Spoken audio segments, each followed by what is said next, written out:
இங்க யாருக்கெல்லாம் முடி அப்படிங்கிறது ரொம்ப பிடிக்கும்? உங்கள போலவே உங்க முடியும் லவ் பண்றீங்க. ஓகே. என் பேர் யோகநாதன். நான் சென்னையிலேருந்து கனெக்ட் ஆயிருக்கேன். கிட்டத்தட்ட லாஸ்ட் 13 மந்த்ஸா இந்த எலிக்சர் மிக்ஸ எடுத்துட்டு இருக்கேன். ஜெனரலா எல்லாருக்கும் இருக்கிற பிரச்சனை முடி நெறைய வைக்கிறதுக்கு யோசனை பண்றதுக்கே காரணம் என்ன அப்படின்னா, முடி உதிர்றது தான். ரைட்டா? இதே மாரி சீப்பெல்லாம் இருந்துன்னு வச்சுக்கங்க. நெறைய அதுல உங்களுக்கு முடி கொட்டும். கரெக்ட்டுங்களா? முடி கொட்டும். இதுல தெரியாது. அதனால வேற ஒரு டெமோ.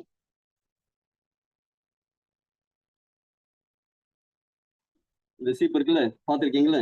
இதுல முடி நெறைய சிக்கும் தானே?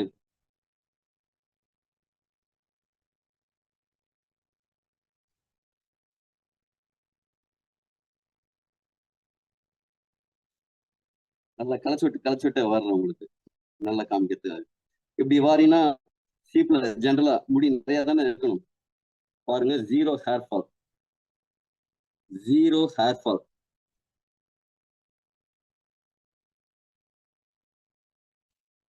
நம்ம பால்மெட்டாலாம் சொல்லும்போது சொல்லுவோம், இதுல இருக்கிற இன்கிரீடியன்ட்ஸ் முடி கொட்டாது, முடி வளர்ச்சிக்கு ரொம்ப சப்போர்ட் பண்ணுன்ட்டு உங்களுக்கு ஒரு லைவ் டெமோ.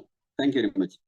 ஆனா இந்த எலிக்சர் மிக்ஸர் சாப்பிட ஆரம்பிச்ச காலத்துல இருந்து இன்ன வரையும் பர்டிகுலர்லி வந்து பாத்தீங்கன்னா யூஸ் பண்ணிட்டு இருக்கக்கூடிய அந்த நபர்களுடைய ஹேர் growth வந்து பாத்தீங்கன்னா ஃபாலன் ஆகாமையும் அதோட அந்த பேஸ்மெண்ட் எல்லாம் ஸ்ட்ராங்கா இருக்கு.